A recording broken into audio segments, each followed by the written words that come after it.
¿Qué tal? Bienvenidos a la Antorcha hoy con José de la Morena y enseguida se incorpora Eurico Campana. Bueno, hoy con sabor un poco dispar, ¿no? Por un lado vamos a hablar de algo que no está llamando mucho la atención, que es lo que está ocurriendo en Siria, y tú de eso sabes bien, porque lo que está ocurriendo es una verdadera matanza, y ahora entraremos en detalles. Luego nos meteremos en otras cuestiones también que tienen que ver, por supuesto, con el gasto de defensa, y al final esas cosas que todas, que parecen aisladas en el mundo, como comentábamos el otro día, pero que al final siempre tienen su relación y otras nacionales. En Siria, básicamente, está sumida en un auténtico, desde que cayó el régimen del Assad, una auténtica anarquía. Las milicias yihadistas están campando a sus anchas, esa es la realidad, están asesinando cruel cristianos y alawitas. Los alawíes, Assad y la familia de Assad eran alawí.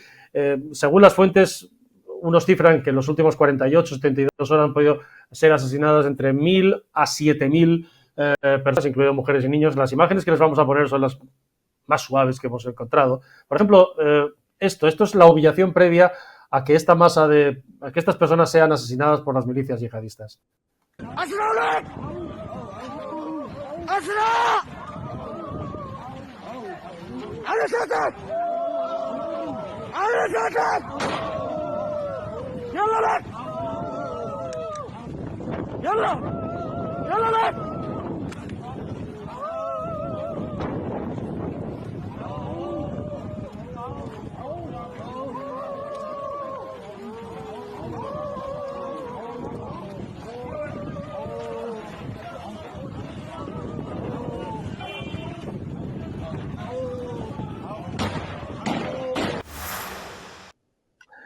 Bueno, insisto, esto es lo más suave que podemos poner, ¿verdad, José? Porque supongo que estos días a todos nos están llegando imágenes de lo que está allí ocurriendo.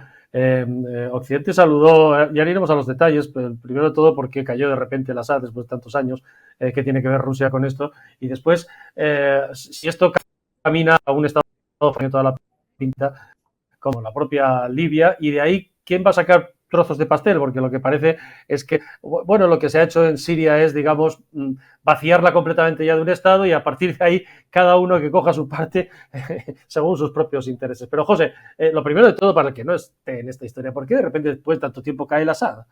Y Rusia tiene que ver con eso, claro. Porque Rusia deja de poder prestarle apoyo, básicamente, y por decírtelo Básicamente. rápido. Ya está. Claro, porque tiene demasiados frentes Abrirle, abiertos en Ucrania y tiene muchos frentes abiertos, ¿no? tiene tres frentes abiertos, o tenía, la parte de Siria, la parte de las milicias, algunas reconocidas, otras no, en África, y luego el tema de la guerra en Ucrania. La guerra en Ucrania le está costando mucho porque mantener un frente donde además te pueden contraatacar es muy complicado. Ese es el mayor problema. No tanto Siria, en Siria más o menos basta con conservar el orden. El problema es que si tienes que reenviar o enviar las tropas de un sitio a otro tienes un problema. Por eso, entre otras muchas cosas, para no perder determinados frentes, y África también en esto juega un papel importante, ahora vamos con eso, hablo de ello como continente, aunque en realidad, y si me permites, habría que hablar de Níger, de Mali, bueno, ahora hablamos de países concretos. El tema es que para mantener allí el orden necesitas leales. Los leales son mucho más caros y mucho más escasos. Y luego tienes a tropas norcoreanas que las puedes mandar a Ucrania, que es lo que ha pasado. Que esto ha ocurrido. Entonces, se da la paradoja de que sin un reconocimiento oficial en sí mismo, hay polacos peleando contra norcoreanos en Ucrania, que es una cosa curiosa. Eh, Absolutamente inesperada, desde luego, cuando empezó esa guerra. El tema es que con ese frente muy, bueno, pues haciéndole mucho daño y siendo el principal foco de atención para Rusia, estratégicamente, no solo en lo militar, no solo en el poderío, no solo en esa parte, se habla mucho. Es que Putin tiene una especie de aspiración zarista. Bueno, más allá de todo eso, estratégicamente el suelo en Ucrania es muy importante. Es más importante que el suelo en Siria. Pero tiene el problema de que perder Siria le hace perder el portón hacia determinados países árabes que están empezando a ir de la mano con Turquía. Esto contábamos alguna pincelada, creo que la semana pasada aquí, cómo Turquía se está llevando buena parte de este pastel, como dices tú, de los países árabes, y cómo en particular está siendo el principal aliado de Irán, que luego a través de los proxies controla muchos de esos países, de esas regiones árabes, muchos de ellos no países como tal. ¿Por qué cae Bashar al-Assad? Porque le dejan de apoyar, porque no es rentable apoyar a Bashar al-Assad, porque lo que ofrece no es suficiente para compensar el esfuerzo que realiza Rusia. Una vez cae, es curioso porque cae Bashar al-Assad y se celebra como una vuelta a la democracia. Esto es una cosa que es tremenda. Sí. Tú fíjate, y en esto tiene mucho que ver, igual no es muy popular esto que voy a decir, pero cuando en Níger un golpe de Estado le quita el poder a la dictadura previa controlada por Francia y se la da a una dictadura controlada por Rusia, todos nos llevamos las manos a la cabeza. Yo no soy para nada prorruso, me parece que lo que ha ocurrido en Ucrania es una invasión, etcétera, etcétera. O sea, no creo que tenga que defender a estas alturas la película.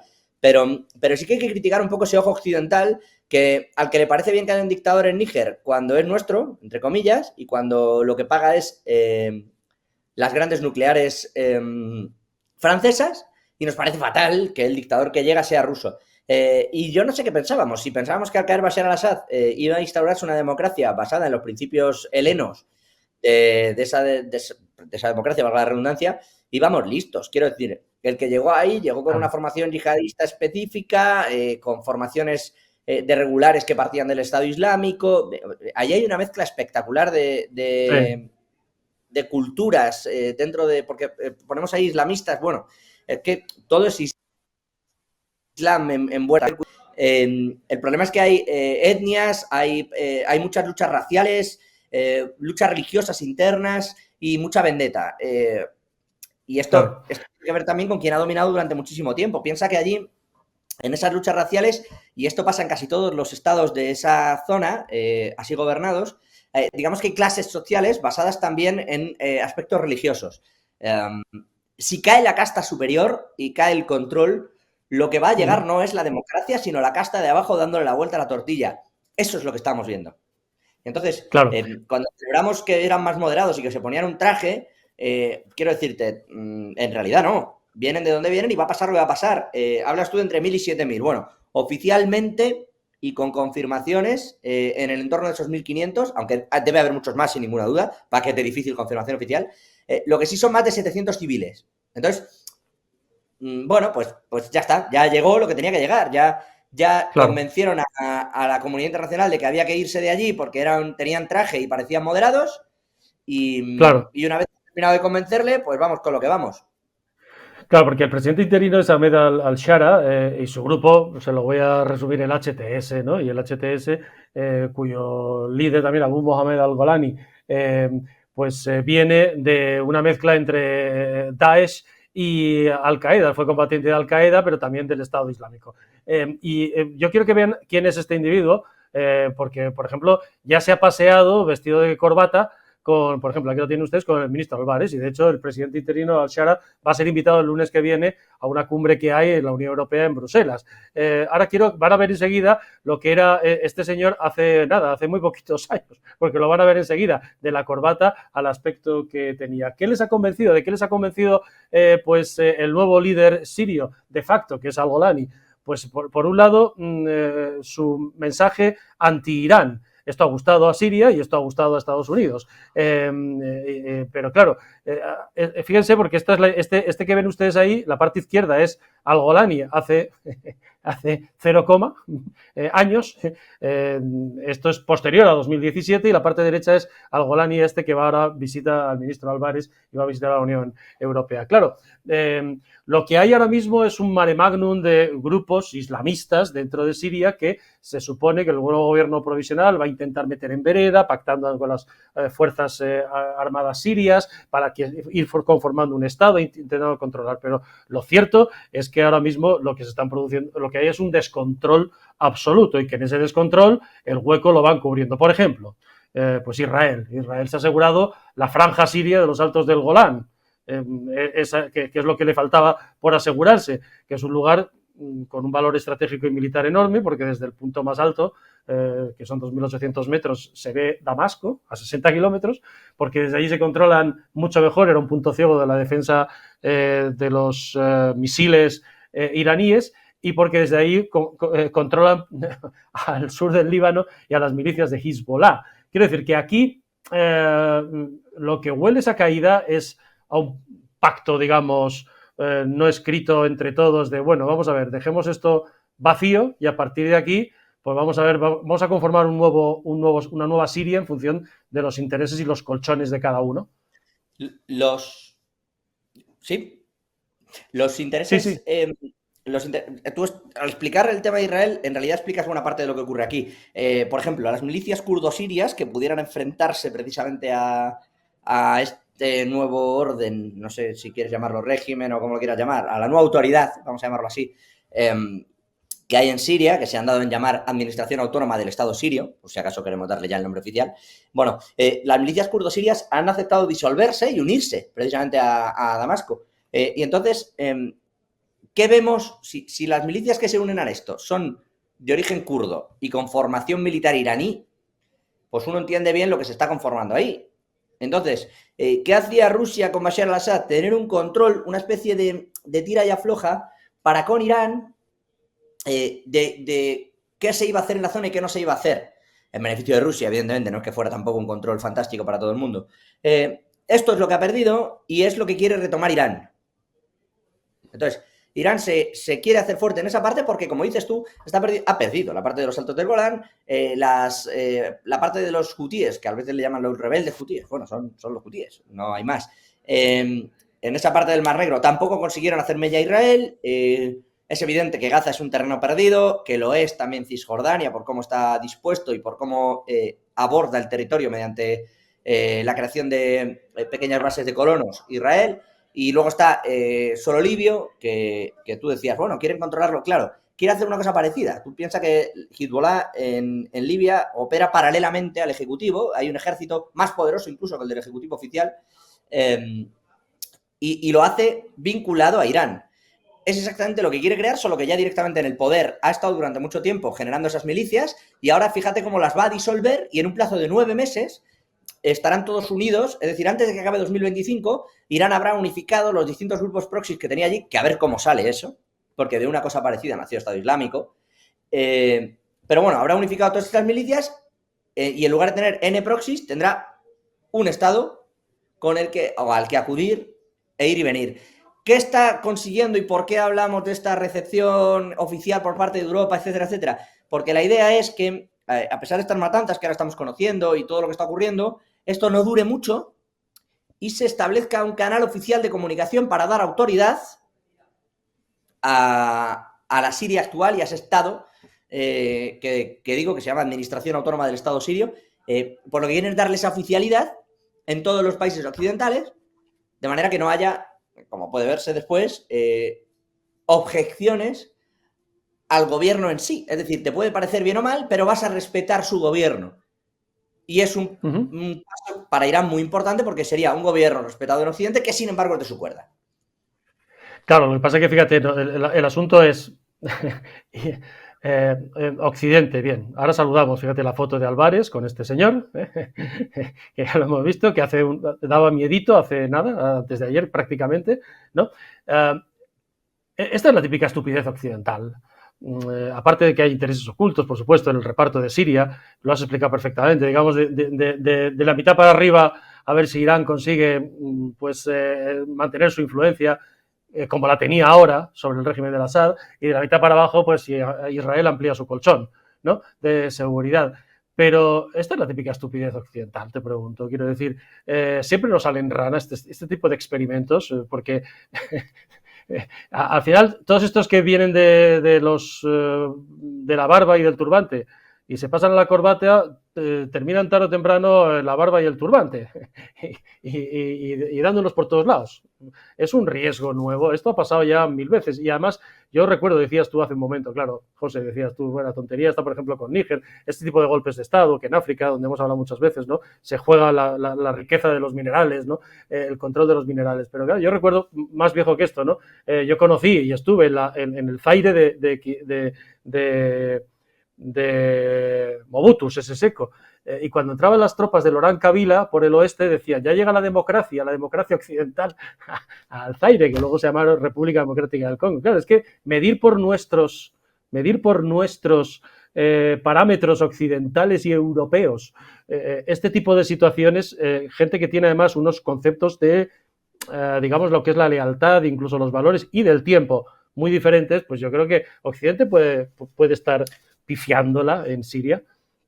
Bueno, a ver, vamos por partes. Es que Occidente no pintaba Como nada. como la ha pifiado en Libia y como la ha pifiado en tantísimos sitios, que han quedado como han Pero es que no quedado. Fíjate, pintaba Libia, nada. la tenemos ahí enfrente, Libia. Pero es que no pintaba nada, Vicente. Quiero decir, cuando tú me hablas de la integración o me hablas de cierta fusión cultural, etcétera, etcétera, yo asumo que esto se produce, pues qué sé yo, si tú la integración la pretendes hacer en Berlín o la pretendes hacer en Rotterdam, pero y entonces podemos hablar de muchas cosas, podemos discutir lo que es bueno, lo que no, podemos discutir que en realidad el Islam en sí no es una religión de guerra en sí misma, podemos, o sea, yo de verdad que tengo muchas cosas buenas que decir también de los países árabes y del Islam. Pero no está pasando eso, ni es una discusión la que estamos teniendo que tenga que ver con lo que hay de integración en los países occidentales. Es que estamos hablando de que eso es su país. Entonces, lo que tú estás tratando es de ir e imponer tu sistema allí y además, no solo eso, sino que crees que derrocando al que hay, el que venga ya va a tener tu sistema. Que, insisto, ni siquiera digo que sea ni mejor ni peor ni nada. Yo no voy a entrar en valoraciones. Solo digo que es evidente que eso no está bien pensado. Quiero decirte, el que venga no va a tener tu sistema porque sí, desde casa. Es que eso no va a pasar.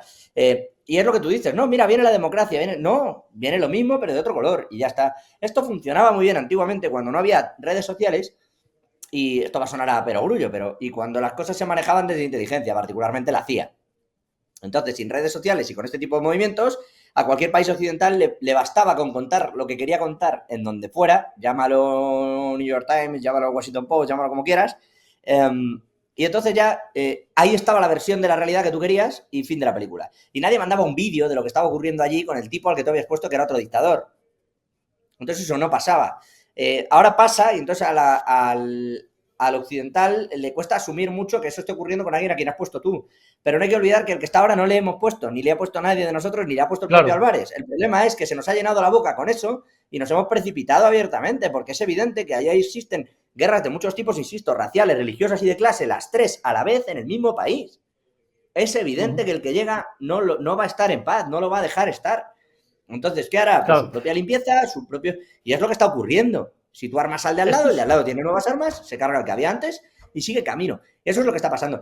¿No iba a haber una democracia? Claro que no la iba a haber en ningún caso. Pero es que además, no solo eso, sino que hemos, en nuestro afán de golpear a Rusia, ahora tenemos ahí a Irán. Ese es el tema.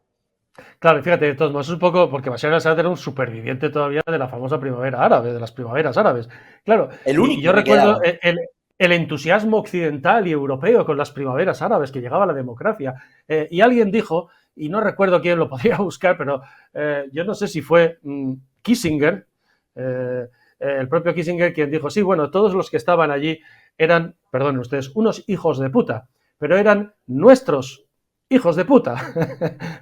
Y entonces, claro, de todos esos no ha quedado ninguno, esa es la realidad, y todo se han convertido en estados blandengues o fallidos en las fronteras de Europa o del sur de Europa, incluso por tanto de España también, y ahora pues llega la nada, no se sabe qué, ¿no? Como ha pasado, por ejemplo, también en Libia, ¿no? Israel se convierte así, por tanto, realmente en el único prácticamente validor de nuestra frontera de seguridad ahora mismo. De hecho, Israel está atacando posiciones en el sur de Siria donde están produciendo estas matanzas con la aviación suya. Pero está reclamando ese papel de fijaos, o es conmigo, o mirad el lío que tenéis aquí alrededor entre unos y otros, todos estos que estamos describiendo. A ver, yo no diría tanto Israel como Turquía. Lo que pasa es que todavía no está tan claro y no se le ve. Quiero decirte, Israel está teniendo una batalla muy cruda por sí mismo.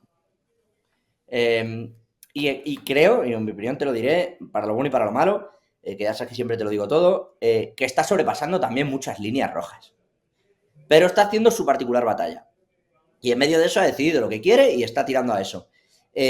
Turquía es el que nos va a aparecer de pronto como el gigante, el único gigante externo capaz de guardar las puertas de Europa y nos lo va a cobrar carísimo.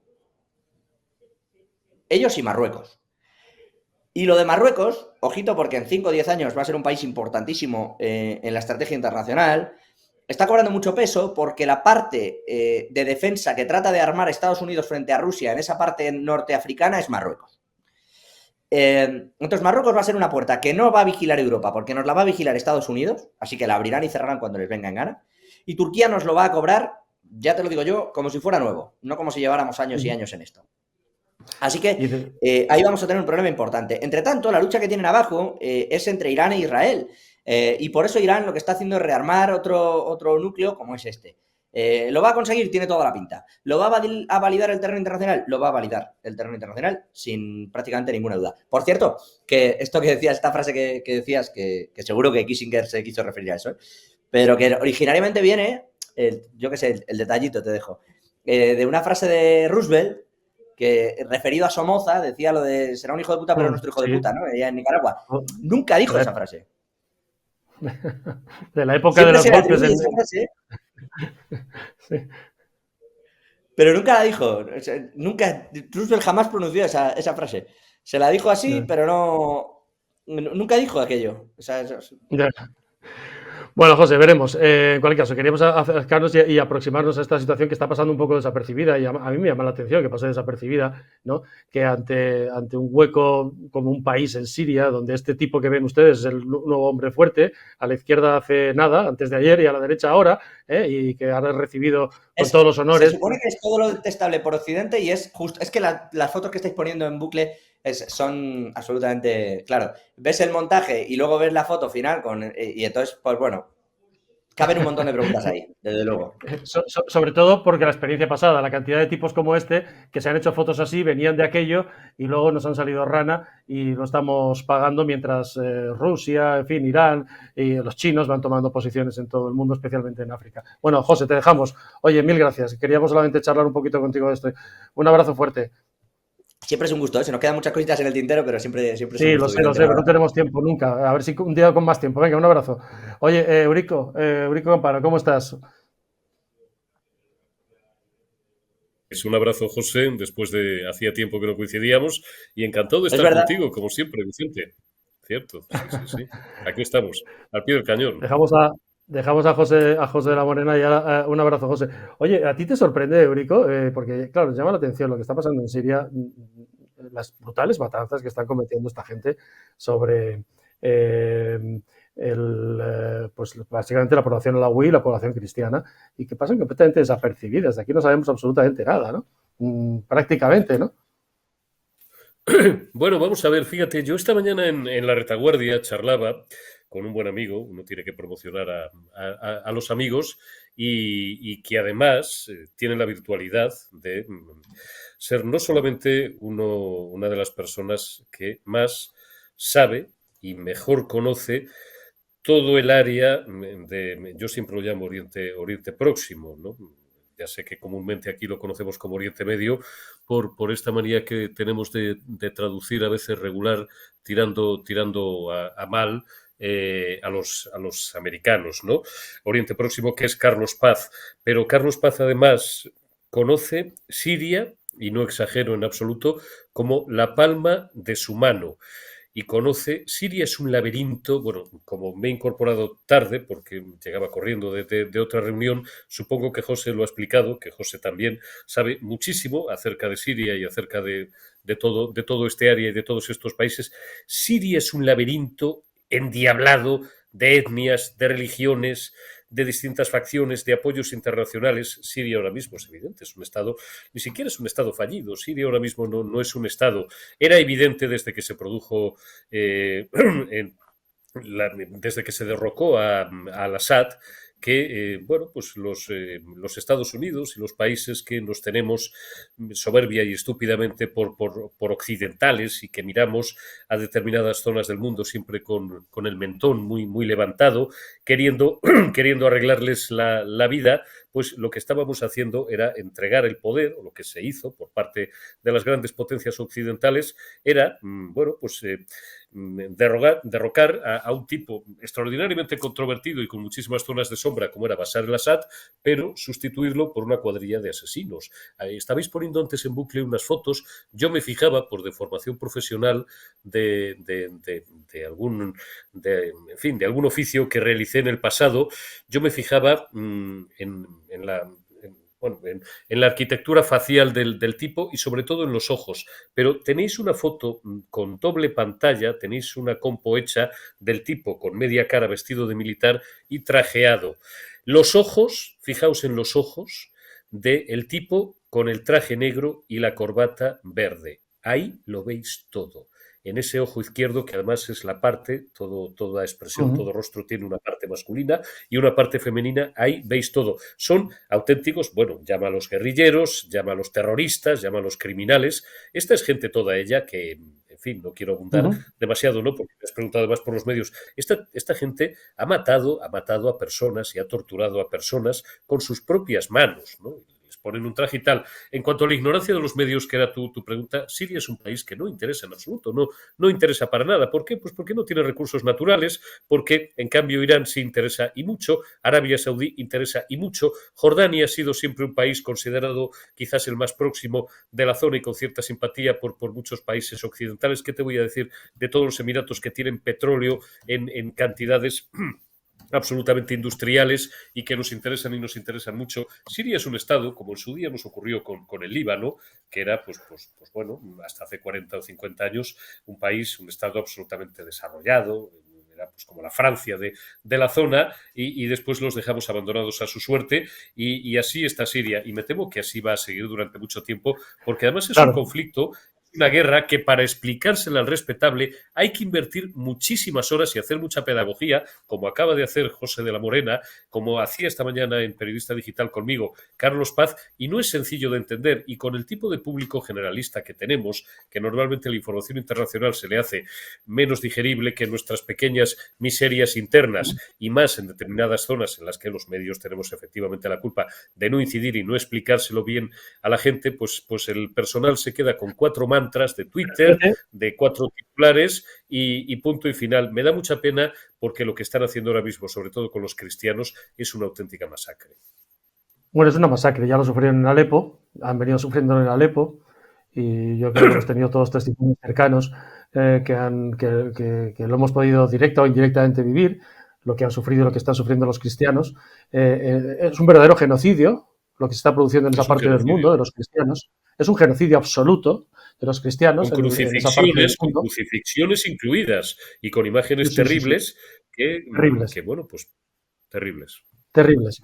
Pero fíjate que claro, nos planteamos pues eso, la estupidez, ¿no? Porque, claro, decíamos, aquí, por ejemplo, y situábamos con José un poco la conexión entre las cosas, lo que está ocurriendo en Siria, por qué Rusia la abandona, lo que está ocurriendo en Ucrania, la lucha por el control tanto de los minerales, de las fuentes primarias fundamentales para el mundo tecnológico y verde actual, tanto, por ejemplo, en Ucrania como en toda África, tomada por los chinos, tomada por los rusos, tomada por los cataríes también, y cada vez más por Irán también. Quiero decir que hay una conexión global de las cosas que ocurren, ¿no? A efectos de la seguridad. Pero internamente, nuestra crisis migratoria, hasta que está cambiando radicalmente el panorama político en Europa, empieza con la crisis siria. Por ejemplo, en Madrid, esta es una manifestación en Madrid, la que vas a ver ahora mismo, a favor de Siria y celebrando la caída de Bashar al-Assad. Claro, Merkel inició en 2015 en Alemania y a partir de ahí vino el Welcome Refugees en toda Europa, que ha traído a Europa refugiados sirios, unos sí y otros pues no sabemos quién, y que ha generado la enorme crisis migratoria que tiene Europa y que ha cambiado radicalmente el panorama político con la aparición de grupos que son los únicos que consideran que esto se está produciendo en las calles de toda Europa, que los tenemos dentro, que sus manifestaciones, por ejemplo, aquí en Madrid o en Londres o en París o en Berlín, son con gritos y con aspecto que preocupa, que no tiene nada que ver con la moderación occidental ni con los valores occidentales, ¿no? Pero fíjate, estamos hablando de miles y miles de personas metidas en Europa, cuyo origen conocemos, esa es la realidad, y cuyos objetivos también desconocemos, Eurico. Quiero decir que el asunto sirio es verdad que no interesa, pero fíjate lo que tenemos en Europa y cómo ha cambiado radicalmente esa crisis, el panorama social interno de Europa. Pero eso nos ocurre, Vicente. Tú antes justo cuando me estaba incorporando a la conexión, Has hecho un comentario, has resumido en una frase que es absolutamente nuclear todo lo que nos ocurre y por qué nos ocurre, ¿no? Cuando nos empeñamos en llevar la democracia, vamos a ver, siempre hay un interés bastardo por parte de las potencias occidentales, cuál es el de controlar el petróleo, controlar el gas, controlar los recursos naturales. En el caso de Ucrania, que se sale completamente de la zona, pues se ve claramente ahora el interés, cuál es el control de las tierras raras, que han cobrado un valor absolutamente incalculable, porque son básicas para toda la tecnología, perdonad, porque es fruta del tiempo y estamos al borde de No te la caída. preocupes, no pasa nada. Sí, estamos, creo, bastantes así, ¿no?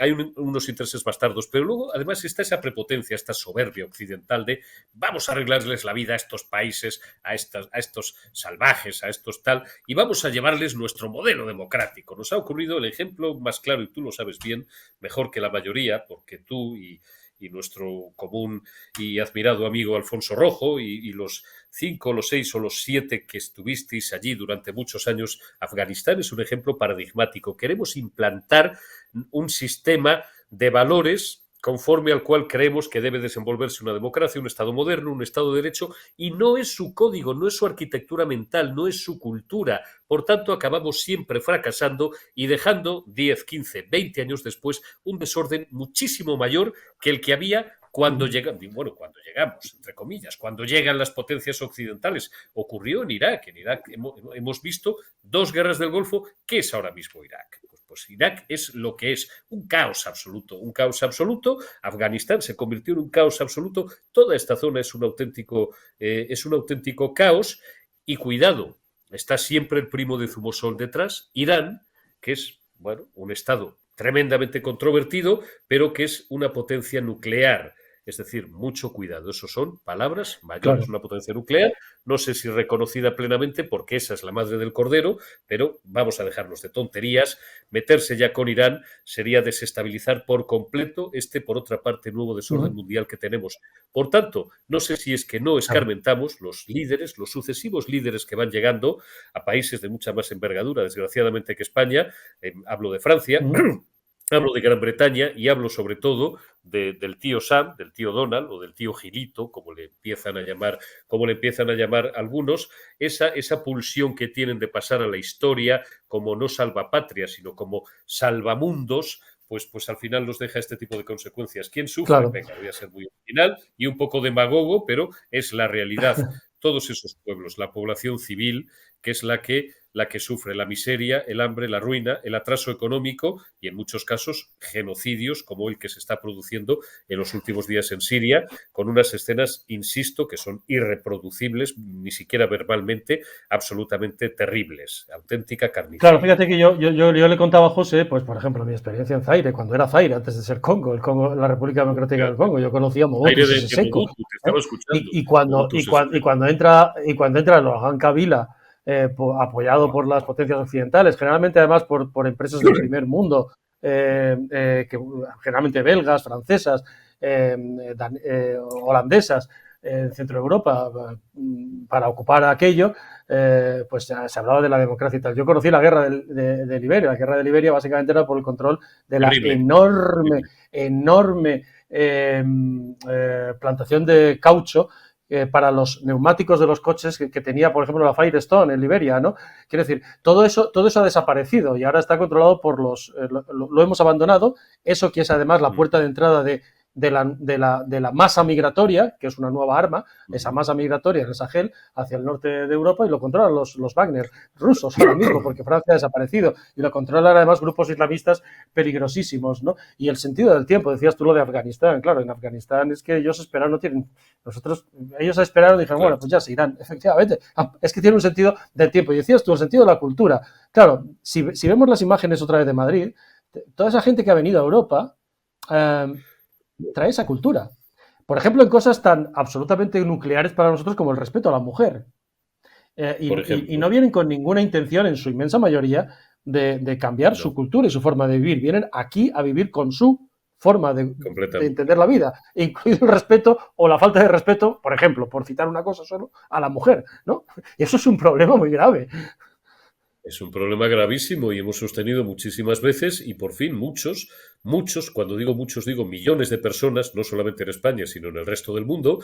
Esto es uno de los aspectos sin duda más positivos de este nuevo orden mundial, desde que llegan al poder pues figuras o líderes como Bukele, como Milei, como, bueno, mucho más cerca de nosotros, la propia Giorgia Meloni y Donald Trump en Estados Unidos. Víctor Orbán lleva muchísimos años en Hungría. Hemos aprendido que el multiculturalismo no funciona.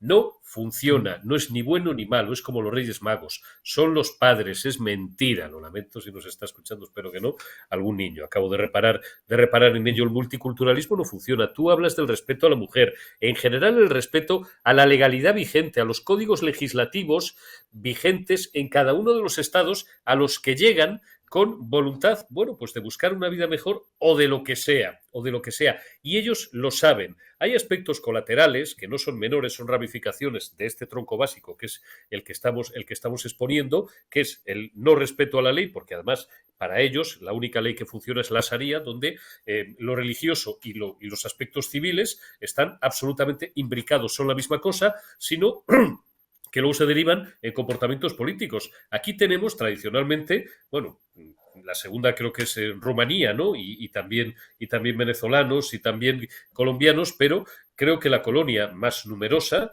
más de 1 millón, no sé si el otro día vi el dato y lamento recordarlo con la memoria que tenemos, pero son demasiados datos, entre 1 millón y 1,5 millones de marroquíes ahora mismo, viviendo como fuerza laboral en algunos casos y sin papeles en otros muchos. El marroquí, aunque puede adquirir en segunda o en tercera generación nuestra nacionalidad, como la tienen en muchas zonas de Francia, que ahora mismo ya el Estado no existe, el Estado, sobre todo en Marsella y en algunas zonas piadosamente llamadas zonas no-go, es mucho peor. Es decir, son zonas donde el Estado francés ya no existe, son súbditos por encima de todo y están absolutamente obligados, legal, civilmente y, por supuesto, desde el punto de vista religioso, a una obediencia y a una devoción al sultán, a su rey. Y en cualquier circunstancia de conflicto no son españoles, dejan de ser españoles y pueden, en horas 24, activarse contra el país o contra el entorno en el que tal vez puedan llevar no 1 ni 2, muchísimos más años.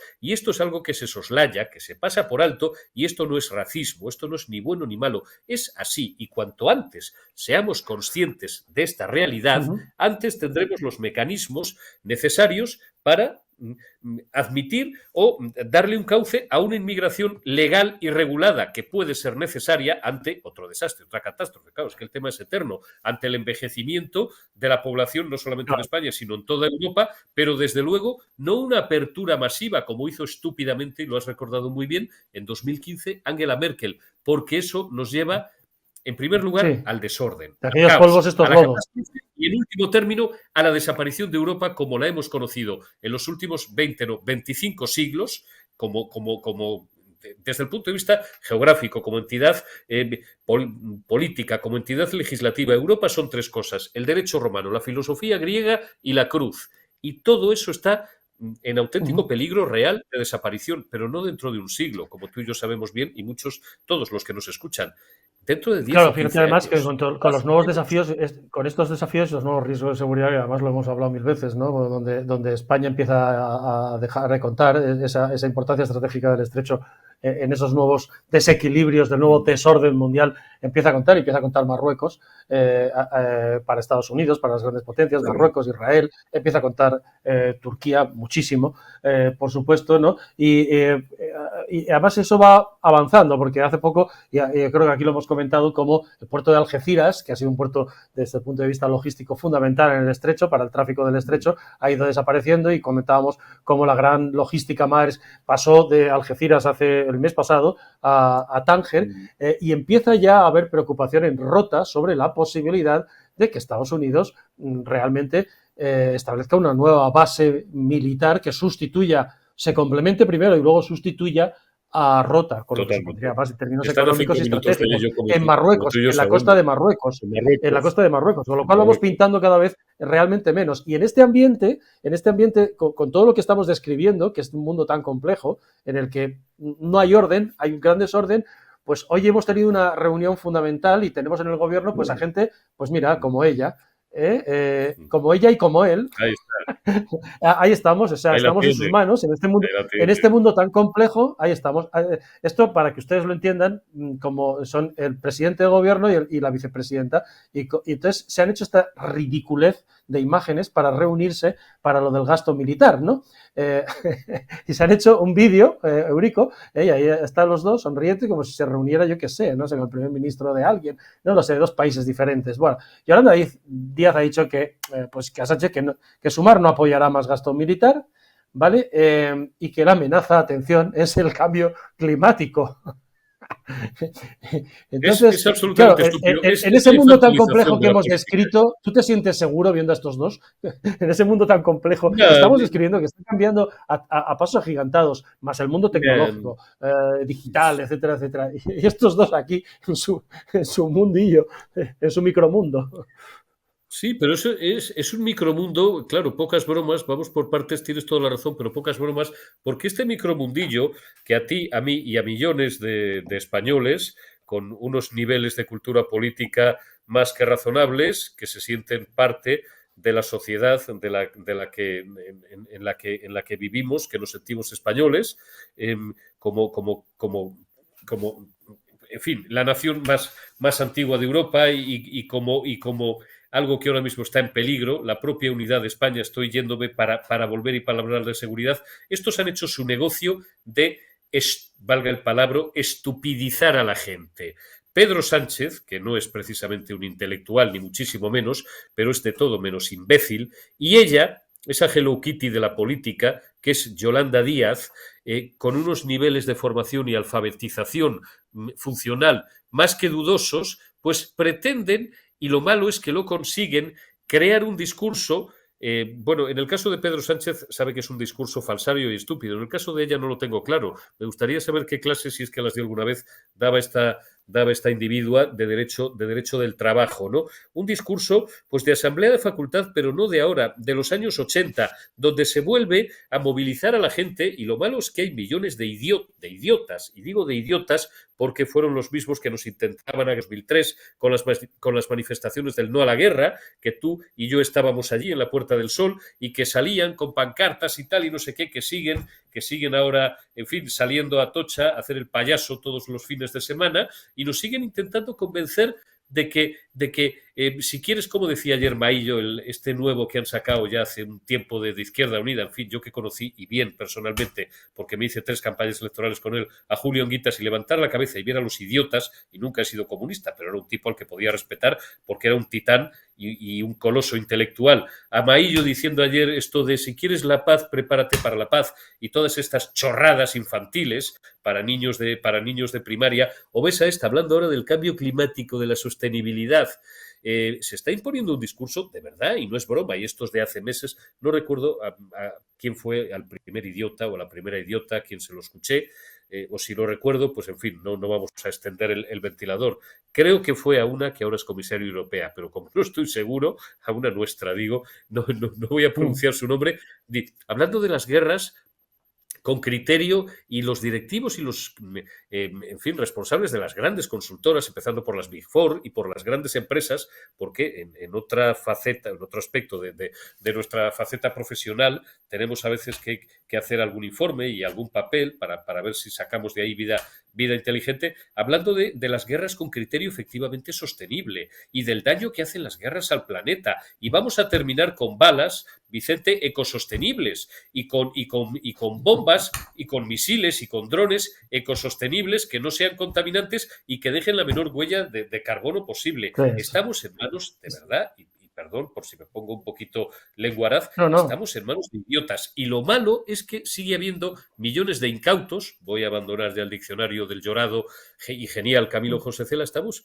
en fin, hay millones de incautos que siguen comprando este discurso. Me parece increíble. Me parece interesante, es que además, fíjate, la parte política, porque ahora se va a tener que bajar los pantalones el figura Pedro Sánchez, como le llamo, el figura, y va a tener que mendigar el apoyo del Partido Popular. Y ¿sabes qué es lo peor? Que lo sabes, Claro, que mucho me temo, que por mucha declaración que de se lo va a dar. camarra y mucha puesta en escena, al final se lo va a dar. Y esa es la gran desgracia que tiene España ahora mismo y la política española.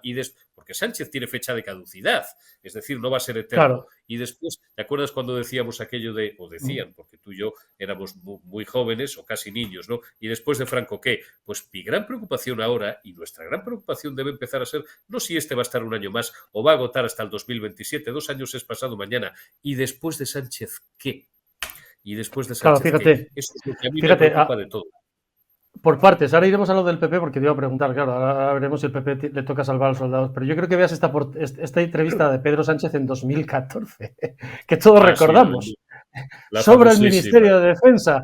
Y entonces, claro, Sí. es que de esto hace 10 años apenas, ¿no? Y le preguntan, bueno, ¿y años, que sí. sobra algún ministerio? Y dice, bueno, hace falta más gasto contra la violencia de género y contra la pobreza y sobra el Ministerio de Defensa. Y ahí lo tienes, intentando convencer a sus socios comunistas del Flower Power de Yolanda Díaz de que hay que sacar pasta por donde sea para aumentar el gasto en defensa porque el tío Trump ha dicho que nos apañemos como podamos. Es que pero además, estamos en manos, realmente da miedito pensar entre los riesgos interiores que tenemos, en manos, derivados de la inmigración. Por supuesto que sí, quieran reconocerlo o no, de la inmigración descontrolada y de determinada inmigración, no de toda, sino de la que viene de aquel lado del mundo. Y de los riesgos externos. Claro, sí, estamos en manos de esta gente. O sea, es que sí, da un poquito de miedo.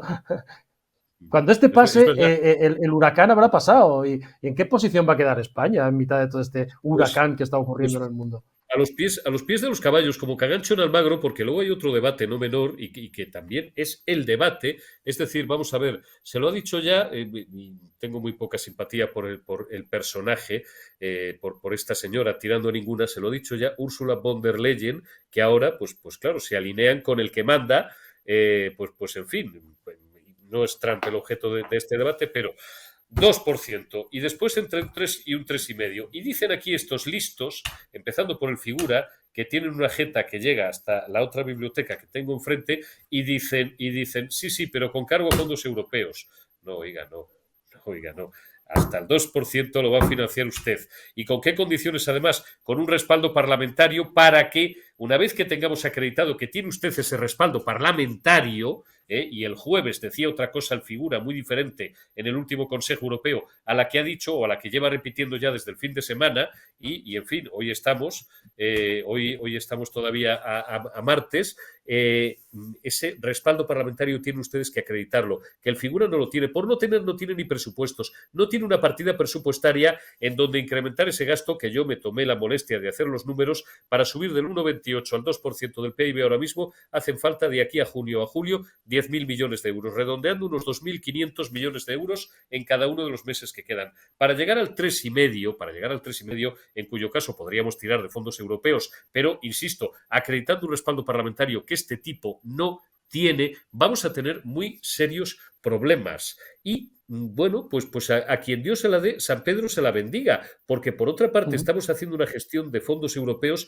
que es absolutamente, no ya pésima, que lo es, la peor con diferencia de toda Europa, la menos transparente, y hasta ahora se ha hecho la vista gorda, pero este es un asunto nuclear. ¿Por qué? Porque estamos hablando de defensa y porque hay un nuevo sheriff en la ciudad y porque si no hacemos las cosas bien vamos a pagar las consecuencias. ¿Cuáles? Las de la irrelevancia internacional. Has dicho que estamos a 5 minutos, como así es, de que se lleven por partes o de golpe, como va haciendo Trump las cosas, con un par de órdenes ejecutivas, la base derrota al norte de Marruecos. Y cuando dentro de un par de años, Vicente y tú y yo sabemos que va a ser así, nos quiten Ceuta y Melilla, y no quiero pegarle un palo porque no es el objeto, no es mi propósito hoy, creo que bastante tienen con lo que tienen, a ningún partido político. Vamos a ver qué dicen muchos. Y cuando vayan a por las 7 Islas Canarias, que antes de que saliera el bobo solemne o el idiota que nos empezó a meter en todo este lío después de una tragedia de la que hoy se cumplen 21 años, antes de que saliera el título con la foto tras él de las 7 Islas Canarias con sus nombres en árabe, yo, que en 1996 llegué por primera vez a Las Palmas, como responsable allí de una delegación de un medio de carácter nacional, pues una de las primeras cosas que me contaba un coronel de la base aérea de Gando, entonces se llamaba Gando, y me decía, pero si es que Hassan tiene, Hassan II, que todavía vivía, tiene un mapa con las 7 Islas Canarias con sus nombres en árabe. Y aquí, en aquel entonces a mí, con mis 25 años, me pareció una enormidad. Me quedé con la boca abierta. Hoy en día no es ni bueno ni malo. Esto es lo que nos va a pasar.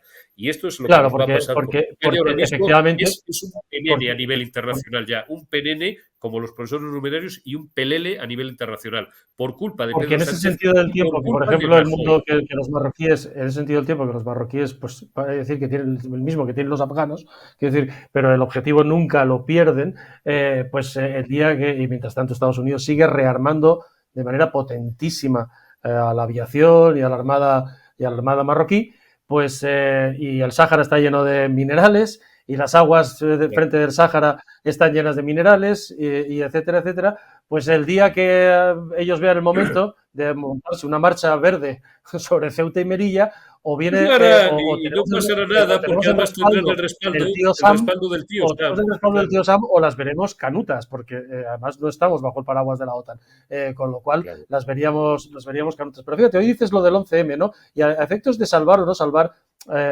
yo quiero que veas. Hoy se cumplen, Feijóo con Ayuso ha estado en los actos del 11M, se han celebrado como siempre en la Puerta del Sol y luego en el Bosque del Recuerdo. Y todos de aquello, por supuesto, recordamos la impiedad absoluta que tuvo el PSOE con el Partido Popular. O sea, fue a saco, igual que hoy está utilizando los 200 muertos de la Dana de Valencia, Sánchez, igual que no le importó intentar intervenir contra Ayuso la pandemia, pese a los miles de muertos diarios, el 11M lo utilizó para cambiar el orden de las cosas sin ningún tipo de piedad. Y sin embargo, este señor Feijóo pues está planteando la posibilidad, sigue salvando en alguna votación, y de salvar al soldado Sánchez en esta que o acude al PP o no va a sacar esto adelante. porque los suyos ya han dicho que no, ni Sumar, ni Podemos, ni ninguno de todos esos. Mira, yo recuerdo un debate, bueno, lo primero, la autocita es una arterada y pido disculpas, pero precisamente yo dedico todo un capítulo del libro que acabamos de dar a la imprenta exactamente a eso. Es decir, y luego quiero ir con carácter general a lo último que has planteado. En el capítulo 14, hablando de esto que ahora está tan de moda, de los bulos, de las fake news, y la madre que parió a Paneque, 11 de marzo de 2004, y Zapatero llegó a presidente sobre bulos y cadáveres. A pesar de que la propaganda sanchista, digo, pero vamos, esto lo puede suscribir cualquiera, lo puede escribir cualquiera, atiende solo a los bulos reales o supuestos de lo que despectivamente llama fachosfera. Aquellos días de marzo de 2004 dejaron brutales ejemplos de hasta dónde es capaz de llegar la izquierda, esto no está en el libro, esta gentuza, añado yo, verbalmente en este debate, en el terreno de la mentira y la manipulación con tal de alcanzar el poder. Es decir, no paran en barras para beneficiarse y bueno, pues había un plan y nunca nos enteraremos. Para mí el mejor libro probablemente que se ha escrito acerca de esto es el de Lorenzo Ramírez, que está publicado hace un poco más de un año, 13, 14 meses, donde deja muy claro, por si alguien no lo tiene todavía claro, que ni pudo ser ETA, ni era ETA, ni eran solamente los yihadistas por carecían de infraestructura. Hablamos de varios servicios secretos extranjeros, hay muchas teorías, no voy a abundar ahora. Hablamos, bueno, pues de una posición que no está suficientemente bien explicada de los propios Estados Unidos de América y de elementos militares, desde luego de potencias extranjeras, de lo cual se benefició el Partido Socialista para, a partir de aquel día, torcer completamente el rumbo de España, el rumbo de este país y dirigirlo hacia una dirección que era 180 grados opuesta a la que llevábamos. Éramos un país con una democracia que se había consolidado, habíamos hecho una transición, habíamos hecho un pacto, habíamos hecho una reconciliación nacional. Todo aquello saltó por los aires con los trenes de Atocha, dejando 192 cadáveres para que estos aventureros volvieran al poder. ¿A dónde quiero llegar con esto? Quiero hablar de la agitación callejera que todos vivimos, tú y yo estábamos trabajando en aquella época, fuimos testigos de intentos de asalto por parte de gentes manipuladas por el Partido Socialista al frente de cuyos comandos de Agitprop estaba el llorado, Dios lo tenga en su gloria, donde lo tenga, Alfredo Pérez Rubalcaba, con intentos de asalto y de agresiones físicas a dirigentes del partido que en aquel momento manda narices estaba en el poder y que se iba enterando de las cosas media hora más tarde que los que estaban en la el señor Feijóo ya estaba en la política y algunos de aquel PSOE también estaban en la política y pasearon por Madrid las fotos individuales de cada uno de los diputados del PP con un lema que ponía asesino. Asesinos, y a Aznar le llamaron asesino, etcétera, etcétera. Y el Partido Popular... Y entonces el señor Feijóo está pensando si salva al soldado Sánchez. Claro, que es la conclusión de todo esto.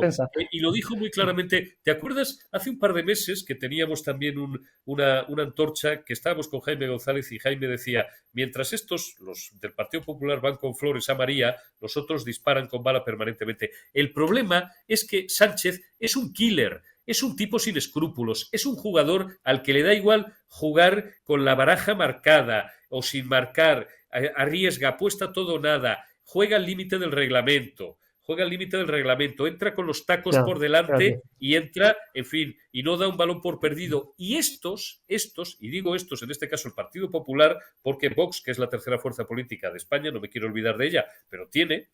No sé si por suerte o por desgracia, cada uno lo verá a su manera, tiene muchos menos diputados, pero estos que son ahora mismo los únicos que tienen la posibilidad de relevar a Sánchez en el poder, no saben en cambio a qué juegan, no saben a quién tienen delante. Bueno, Sánchez y su equipo están resignados a esperar a que caiga, porque no encuentran la forma. Cuando hablas con algunos altísimos dirigentes del PP te das cuenta de que en el fondo, más allá de que obtengan victorias parciales y efectivamente pongan en evidencia que a Sánchez le da igual su minoría y pierdan el Parlamento, ya lleva como 80 y tantas en esto le da exactamente igual, pero simplemente están resignados a esperar a ver si algún día implosiona desde dentro o explosiona desde fuera y cae, pero han renunciado a hacerlo caer, que es una cosa bien diferente. Pero fíjate, decíamos, ¿no? Los muertos, por ejemplo, el último caso que tenemos de evidente uso de los muertos sin ningún tipo de problema el señor Sánchez para desgastar políticamente al rival,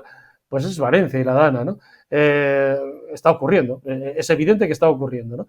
Hoy ha presentado Juan Roch, presidente de Mercadona, los resultados magníficos del grupo, de Mercadona, ¿no? Sí. Y Juan Roch ha expresado perfectamente el sentimiento. Juan Roch y Mercadona, él personalmente, su mujer, a través de su fundación y Mercadona como empresa además, que están haciendo más probablemente, probablemente están haciendo más por muchos de los pueblos de la huerta sur valenciana, poniendo dinero calladamente, silenciosamente y acudiendo a muchas desgracias y dramas personales y poniendo soluciones, y no como Sánchez y la delegada del gobierno, aquella que tiene allí, que es muy mala, la Pilar Bernabé.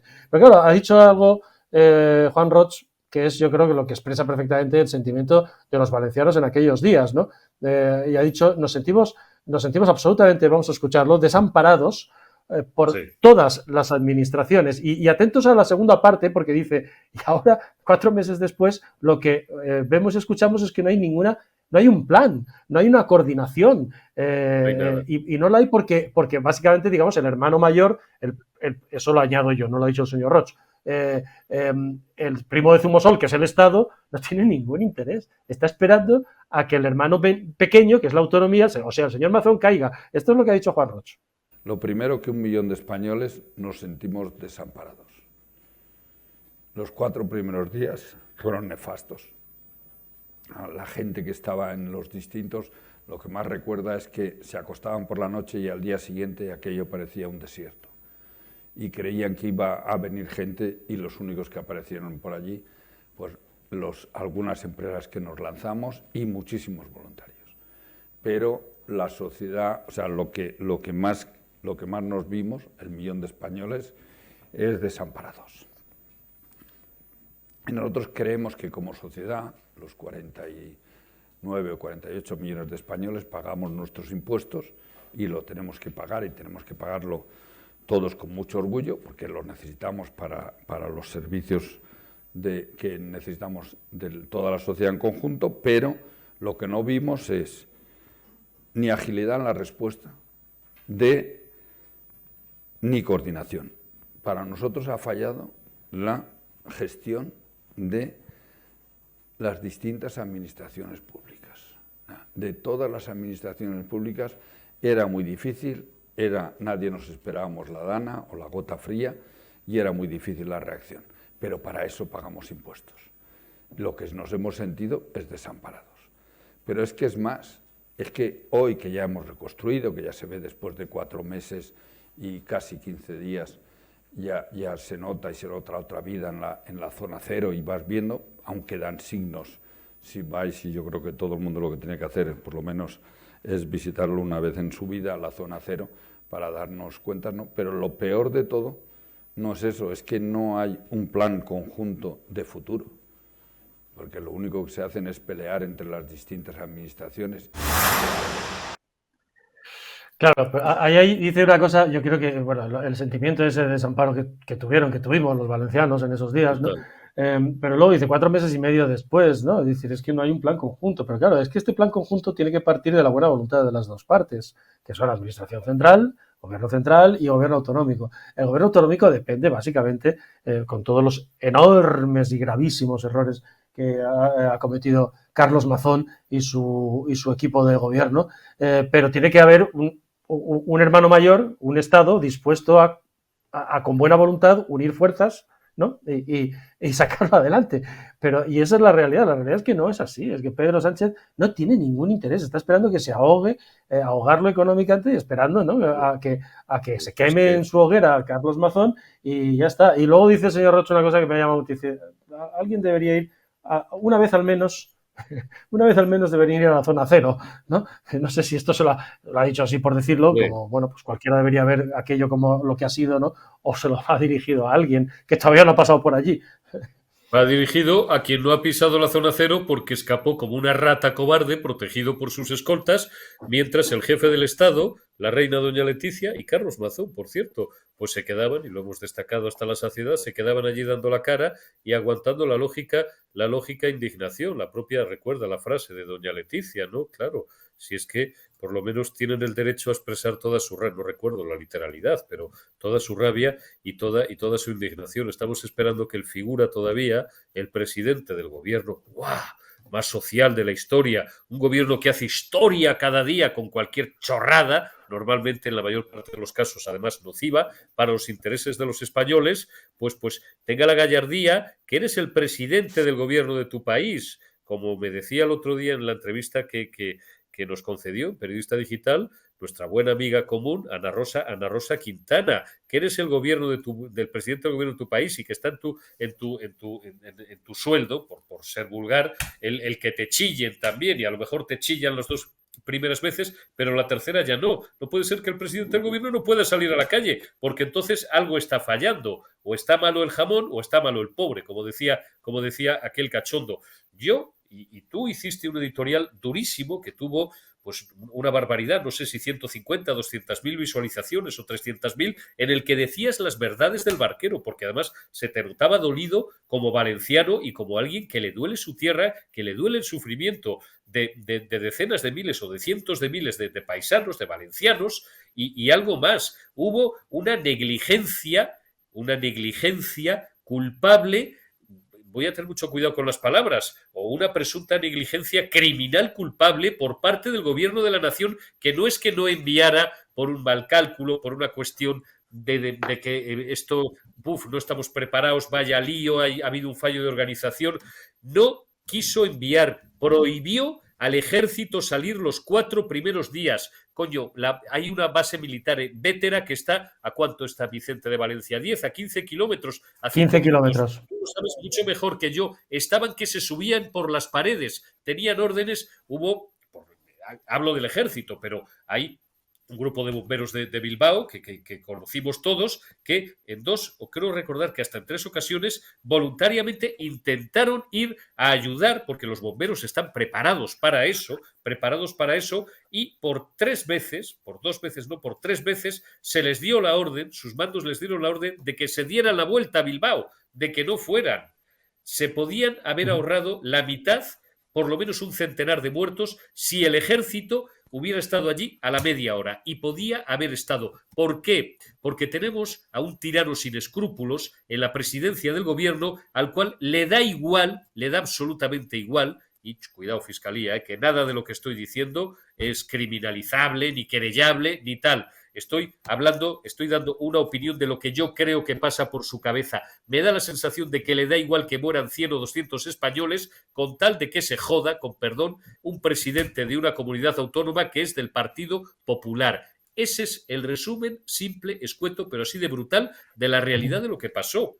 En cuanto a la actuación de Carlos Mazón, bueno, pues ya le hemos dado lo suyo. En el caso de Carlos Mazón, lo que se le puede achacar es una tremenda negligencia, una tremenda bisoñez, por ser suaves, pero en el caso de Pedro Sánchez, como presidente de un órgano colegiado, es maldad, que es es una el maldad. Gabinete Ministerial del Consejo de Ministros, hay una auténtica mala fe, por no calificarlo, bueno, lo acabo de hacer, de algo mucho peor. Se podían haber evitado muchas de aquellas muertes. 228, tú me corregirás si doy mal el dato, porque cada vida, y aquí... 224, 224 por ahora.